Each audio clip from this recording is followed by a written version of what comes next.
الصلاة والسلام على من لا نبي بعده أما بعد فأعوذ بالله من الشيطان الرجيم بسم الله الرحمن الرحيم إن في ذلك لعبرة لمن يخشى اللهم صل على محمد وعلى آل محمد كما صليت على إبراهيم وعلى آل إبراهيم إنك حميد مجيد اللهم بارك على محمد وعلى آل محمد كما باركت على إبراهيم وعلى آل إبراهيم إنك حميد مجيد۔ اللہ تعالیٰ انسان کے نظام کو جتنا سمجھتے ہیں سارے انسان مل کر بھی اتنا انسان کا نظام نہیں سمجھ سکتے، کیونکہ اللہ تعالیٰ نے انسان کو پیدا فرمایا۔ کس کس چیز سے پیدا فرمایا وہ بھی اللہ کے علم ہے۔ جن چیزوں سے پیدا فرمایا ان کی خاصیت کیا ہے وہ بھی اللہ کے علم ہے۔ اس لیے اللہ تعالیٰ کے جتنے بھی احکام ہیں وہ انسانی فطرت کے موافق ہیں، فطرت کے مخالف نہیں۔ احکام شریعت پر عمل کرنے میں انسان کو دشواری نہ ہو ایسا نہیں ہو سکتا۔ احکام شریعت پر عمل کرنے میں دشواری بھی ہوگی، تکلیف بھی ہوگی، مشقت بھی ہوگی، اور انسان کے نفس کو، مزاج کو پریشانی بھی ہوگی، لیکن احکام شریعت پر عمل کرنا ہے۔ اسی کا نام دین ہے۔ خوشیاں اور غمیاں یہ ہر انسان کے ساتھ وابستہ ہے، خواہ وہ مسلمان ہو خواہ وہ کافر۔ فرق یہ ہے کہ خوشی اور غمی کو مسلمان ایسے گزارتا ہے جیسے اللہ چاہتے ہیں، اور کافر اور خوشی اور غمی کو ایسے گزارتا ہے جیسے وہ خود چاہتا ہے۔ ہم چونکہ مسلمان ہیں، غمی اور خوشی آنی ہے، مسلمان عام مسلمان پر بھی آنی ہے اور بڑے سے بڑے مسلمان پر بھی آنی ہے۔ سب سے ایمان کا بلند مرتبہ یہ نبی کا ہوتا ہے، اور سب سے زیادہ مشکلات یہ نبیوں پر آتی ہیں۔ ہم لوگ نعمت اور راحت کے مل جانے کو اللہ کا انعام سمجھتے ہیں، تکلیف اور مصیبت کے آ جانے کو اللہ کی گرفت سمجھتے ہیں، حالانکہ دنیا میں راحتوں کا مل جانا یہ انعام کی دلیل نہیں، اور دنیا میں دکھ کا آ جانا یہ اللہ کی گرفت کی نشانی نہیں ہے۔ دنیا میں تو خوشیاں اور غمیاں ہیں کہ مسلمان خوشی میں کیا کرتا ہے، غمی مل جائے تو پھر کیا کرتا ہے۔ یہ ہے بنیادی بات۔ اللہ تعالی ہمیں یہ باتیں سمجھنے کی توفیق عطا فرمائے۔ ہمارے ہاں عام طور پہ عید کا دن یہ خوشی کا دن ہوتا ہے، عید کا دن خوشی کا دن ہے، اور کفار کے ہاں بھی عید کا دن خوشی کا دن ہے۔ یعنی جس طرح عید مسلمانوں کی ہے اسی طرح عید کفار کی بھی ہوتی ہے۔ فرق یہ ہے کہ مسلمانوں کے ہاں عید عبادت کا دن ہے اور کفار کے ہاں عید تہوار کا دن ہے۔ وہ اس دن کو مناتے ہیں، اور مسلمان ان دن کو مناتے نہیں، ان دنوں میں اپنے اللہ کو مناتے ہیں۔ وہی چاہتے ہیں بھی آج خوشی کا دن ہے، آج جو دل ہے کرے۔ مسلمان سمجھتا ہے عبادت کا دن ہے، جیسے اللہ چاہتا ہے ویسے کرے۔ ہمارے ہاں اب دیکھیں ہر روز مسلمان پر 24 گھنٹے میں 5 نمازیں فرض ہیں، اور جب عید کا دن آتا ہے تو ایک نماز اور بڑھ جاتی ہے، 2 خطبے اور بڑھ جاتے ہیں۔ عام ہماری نمازیں وہ الگ الگ مسجدوں میں ہوتی ہیں، ایک محلے میں مسجد ہے لوگ وہاں نماز پڑھیں، اگر ایک گاؤں میں 4 مسجدیں ہیں تو وہاں نماز پڑھیں، ایک شہر میں 100 مسجدیں ہیں تو ہر مسجد میں نماز پڑھیں، 100 جماعتیں ہوتی ہیں۔ اور عید کے دن حکم ہوتا ہے کہ سارے اکٹھے ہو، مساجد سے باہر نکلو، کھلے گراؤنڈ کے اندر آؤ اور وہاں آ کر نماز پڑھو۔ نماز بڑھ گئی ہے، تھوڑی ترتیب بدل گئی ہے، اللہ تعالیٰ نے پورا نظام بدل دیے۔ تو عید کے دن ایک اور نماز کا آ جانا اس بات کی نشانی ہے کہ یہ عبادت کا دن ہے، یہ عبادت کا دن ہے، یہ تہوار نہیں ہے کہ جو عبادت کرتے ہیں وہ بھی چھوڑ دیں یا ہم اس عبادت کو کم کر دیں۔ یہ ہمارے ہاں المیہ ہے کہ ہم عید کے دن عید پڑھیں گے تو ظہر کی نماز کا اہتمام نہیں کریں گے، حالانکہ ظہر کی نماز کا اہتمام کرنا چاہیے۔ رمضان المبارک کی 29 راتیں یا رمضان مبارک کی 30 راتیں ہم عبادات میں گزارتے ہیں، اور جب رمضان ختم ہو جائے اور اگلی رات عید اور شوال کی ہوتی ہے، حدیث پاک میں اس رات بھی عبادت کی ترغیب ہے، حدیث پاک میں اس رات بھی عبادت کی ترغیب ہے۔ اور عید الفطر کی رات دیندار لوگ بھی عبادت نہیں کرتے، وہ بھی اس رات کو خوشیوں میں اور خوشگپیوں میں گزار دیتے ہیں۔ عبادت کا سب سے آسان طریقہ کیا ہے کہ آپ عشاء کی نماز جماعت کے ساتھ پڑھیں، سنت پڑھیں، وتر پڑھیں یا وتر مؤخر کریں، تہجد کے ساتھ پڑھیں اور گناہ نہ کریں، اور رات سنت کے مطابق دعائیں پڑھ کے سو جائیں، اور اس کے بعد صبح اٹھیں اور جماعت کے ساتھ فجر کی نماز پڑھیں تو پوری رات انشاءاللہ عبادت کے اندر گزر جائے گی۔ یہ باتیں ہمیں سمجھنی چاہیے۔ عید کے دن خوشی کا معنی آپ نیا کپڑا پہنیں یا اچھا کپڑا پہنیں اور سارے باہر گراؤنڈ کے اندر آئیں، دیکھنے سے محسوس ہو کہ آج خوشی ہے، یہ مسلمانوں کی خوشی ہے، لیکن اس کے ساتھ عبادات کا اہتمام کرنا چاہیے۔ تو مسلمان کے عید عبادت کا دن ہے، کفار کے یہاں تہوار کا دن ہے۔ وہ چونکہ تہوار سمجھتے ہیں اس لیے وہ تہوار کی طرح مناتے ہیں، ہم چونکہ عبادت سمجھتے ہیں تو عبادت کی طرح عید کا دن گزارتے ہیں۔ میں سمجھانے کے لیے عرض کرتا ہوں کہ جس طرح نکاح کفار کے ہاں بھی ہے مسلمان کا بھی ہے، فرق کیا ہے؟ مسلمان کے ہاں نکاح عبادت ہے، کفار کے ہاں نکاح عیاشی ہے۔ چونکہ ہمارے ہاں نکاح عبادت ہے اور عبادت کی بہترین جگہ مسجد ہے، ان کے نکاح عیاشی ہے اور عیاشی کی بہترین جگہ بازار ہے۔ ہمارے یہاں نکاح عبادت ہے اور عبادت کی بہترین طریقہ مردوں اور عورتوں کا الگ الگ ہونا ہے، ان کے یہاں عیاشی ہے اور عیاشی کا بہترین طریقہ مردوں اور عورتوں کا اکٹھے ہونا ہے۔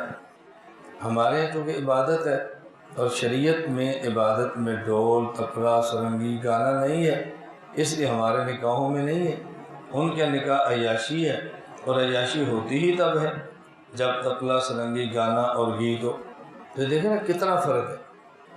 تو ہم چونکہ جس طرح نکاح کے معاملے میں کفار سے متاثر ہوتے ہیں یا کفار کو دیکھتے ہیں سکرین پر، سوشل میڈیا پر، ٹی وی پر، سینموں میں کہیں بھی دیکھتے ہیں، تو ذہن بنتا جا رہا ہے کہ نکاح ایسے ہونا چاہیے۔ اسی طرح ہم تہوار میں کفار کو دیکھتے ہیں تو ہمارا ذہن بن رہا ہے کہ تہوار ایسے ہونا چاہیے۔ ایسے موقعوں پر سب سے بہترین طریقہ ہوتا ہے کہ غیروں کو نہ دیکھیں، اپنوں کو دیکھیں، غیروں کو نہ سنیں، اپنوں کو سنیں۔ آپ یقین فرمائیں اتنا بہترین طریقہ ہے کہ یہ پرامن، پرسکون اور قلبی اطمینان کے ساتھ زندگی گزارنے کا۔ یہ ہر کسی کو دیکھنا، ہر کسی کو سننا، یہ چسکا انسان کی زندگی تباہ کر دیتا ہے۔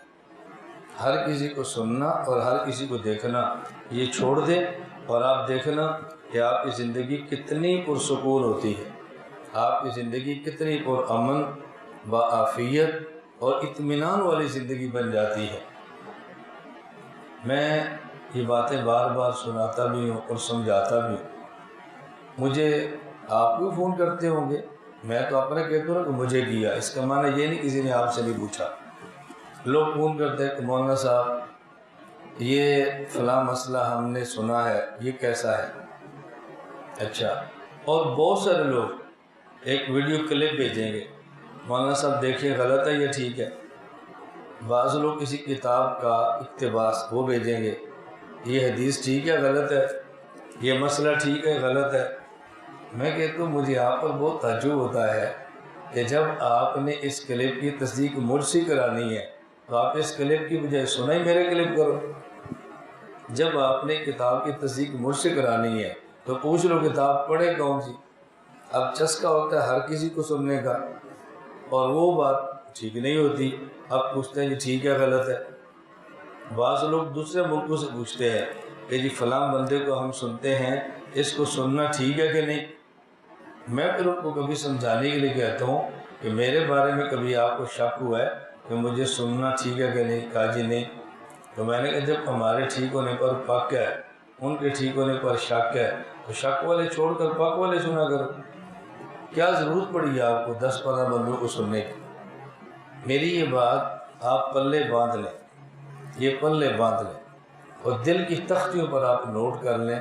اگر آپ اتنا کام کر لیں نا، مجھ سے نہیں کسی اگر اور سے آپ کا تعلق ہے، آپ کو مجھ سے تعلق ہے، آپ میرے مرید ہیں، مجھ سے تعلق، اتنا کام کر لیں نا، ایک بندے کو سنیں، ایک بندے کو پڑھیں، ایک بندے سے رابطہ رکھیں، آپ کو محسوس ہوگا کہ ہمارے ملک میں پریشانی کوئی نہیں ہے، آپ سمجھیں کہ دنیا میں پریشانی کوئی نہیں ہے، بہترین آپ کی زندگی گزرے گی۔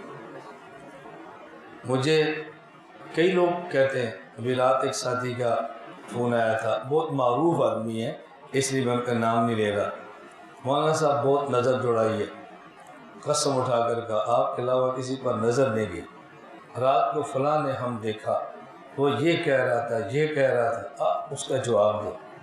میں نے کہا آپ نے سنا ہے، آپ کو پریشانی ہے، میں اس کو سنتا ہی نہیں، مجھے پریشانی نہیں ہے،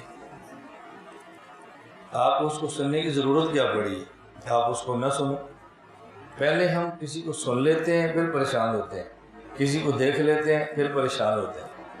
کتنا آسان تھا کام ہے، بھئی آپ کا مجھ سے بیعت کا تعلق ہے نا، تو آپ کو میرے کپڑے نظر نہیں آ رہے، میری پگڑی نظر نہیں آ رہی، میرا اٹھنا بیٹھنا نظر نہیں آ رہا، تو پھر آپ 20 کو دیکھتے ہیں، پھر پوچھتے ہیں جی یہ پگڑی ٹھیک ہے، یہ ٹوپی ٹھیک ہے، یہ کپڑے ٹھیک ہیں۔ میں نے کہا جب آپ نے 20 کا پوچھنا تھا، آپ بتائیں کہ مجھ سے آپ کو بیعت ہونے کی ضرورت کیا تھی؟ یہ زندگی تو پہلے ہی آپ گزار رہے تھے۔ مرشد کے ساتھ بیعت ہونے کا معنی ہوتا ہے کہ خود کو اس میں فنا کرو، بس خود کو اس میں فنا کرو، خود میں اس کو فنا کرو، بندے کی زندگی بدل جاتی، بندہ بالکل ٹھیک ہو جاتا ہے۔ یہ باتیں اگر آپ سمجھیں، اس کا آپ کو نفع ہو۔ میں ابھی باہر بھی گیا تو بہت سارے ساتھی بیعت ہوتے ہیں، تعلق والے ہوتے ہیں، تو استاد جی آپ کہاں پر ہیں؟ میں نے کہا میں تو عمرے کے لیے جا رہا ہوں۔ مجھے تو پتہ نہیں تھا، میں نے تو پچھلے ہفتے عمرہ کیا، میں آپ کے ساتھ کرتا۔ میں نے کہا آپ کو یہ تو پتہ نا میں سال میں ایک عمرہ کرتا ہوں؟ کہا جی ہاں۔ تو میں نے کہا پہلے پوچھ لیا کرو استاد جی آپ نے عمرہ کب کرنا ہے؟ جب میں نے کرنا ہے آپ ٹکٹ اس کے ساتھ کراؤ، تو میرے ساتھ کر لو۔ اب آپ کہتے ہیں کہ وہ میں نے کرنا تھا لیکن اب میں نے کہا لیکن بغیر کیا ہوتا ہے، جب پتہ ہے بھی جانا ہے، عمرہ بھی ٹھیک ہوگا، مسائل کا بھی مسئلہ حل ہو جائے گا، سب چیزیں آپ کے سامنے آ جائیں گی۔ خیر میں عرض کر رہا تھا یہ باتیں سمجھیں نا جی، الجھن نہیں۔ آپ یقین فرماؤ دیکھو ہم شہر کی بجائے ایک دیہات میں بیٹھے، نہ ہمیں کوئی ٹینشن ہے، نہ ہمیں الجھن ہے، نہ ہمیں پریشان ہے، نہ ہم دنیا کے حالات سے ہم متاثر ہو رہے ہیں۔ لوگ سناتے ہیں ہمیں پتہ بھی نہیں ہوتی، نہ فیس بک کا پتہ ہوتا ہے، نہ یوٹیوب کا پتہ ہوتا ہے، نہ کسی اور کا پتہ ہوتا ہے، اپنے کام سے کام رکھا ہو۔ ابھی آپ بیان ختم ہوگا، ذکر فرمائیں، کھانا کھائیں، نماز پڑھیں، سورہ ملک پڑھیں، رہنا ہے تو رہیں، جانا ہے تو جائیں، آرام سے گھر جائیں، بچوں کے ساتھ وقت گزاریں، سو جائیں، تہجد پڑھیں، فجر کی نماز پڑھ لیں، کتنا آسان تھا کام۔ لیکن ہم نے یہاں سے جاتے دفعہ بھی سوچ رہے ہیں میں اس کو بھی دیکھ لوں، ذرا اس کو بھی سن لوں، ذرا یہ خبر بھی دیکھ لوں۔ ابھی کچھ دن پہلے کی بات ہے، میں گھر بیٹھا تھا اور کچھ ہمارے قریبی عزیز خواتین وہ بھی تھیں، میں بیٹھا ہوں، عورتیں گھر میں باتیں کر رہی ہیں، وہ باتیں کر رہی ہیں، میں سن رہا ہوں، پورا تبصرہ ہو رہا تھا، مہنگائی بڑھ گئی ہے، پیٹرول مہنگا ہو گیا ہے، بجلی بڑھ گئی ہے، بہت مشکل ہو گیا ہے۔ میں سنتا رہا، تبصرے سارے تھے، جب ان نے جتنے تبصرے کرنے تھے کیے نا، میں نے کہا آپ میں سے کوئی ایسی عورت ہے کہ جس نے عید کے لیے نیا کپڑا نہیں خریدا؟ جی صاحب نے خریدا۔ میں نے کہا جوتی قاضی صاحب نے خریدی ہے۔ میں نے کہا اور چوڑیاں مہندی جو تمہاری عورتوں کی یا بچیوں کی چیزیں ہیں قاضی صاحب لی ہیں۔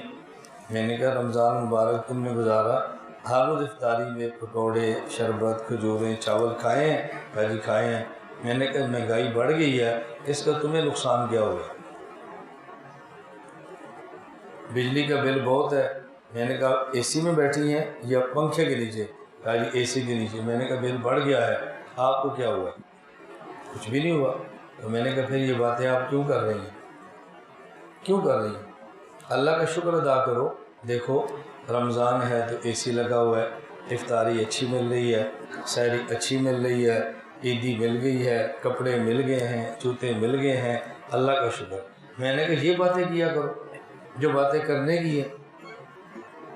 میں نے کہا جو پریشانی تمہارے ملک میں ہے یہ پریشانی دنیا کے ہر ملک میں ہے، کیونکہ آپ یہاں رہتی ہو اس سے تمہیں یہاں کی پریشانی ہے۔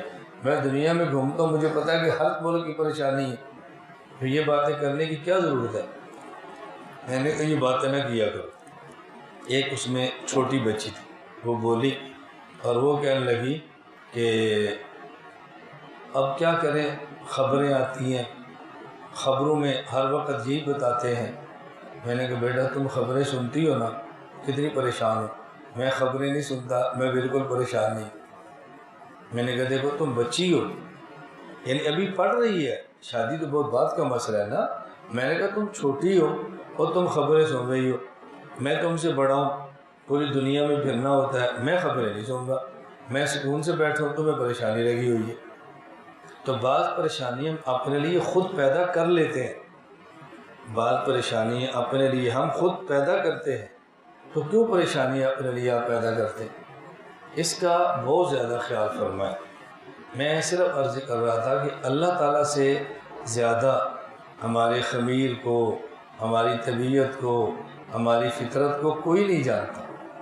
اللہ تعالیٰ جانتے ہیں، اس کے مطابق اللہ تعالیٰ فیصلے فرما دیتے ہیں، ہم ان فیصلوں کے پابند ہیں۔ رمضان گزر گیا، شوال شروع ہو گیا، رمضان کے ہم نے 29 روزے رکھے ہیں، انشاءاللہ شوال کے 6 روزے بھی رکھیں گے انشاءاللہ۔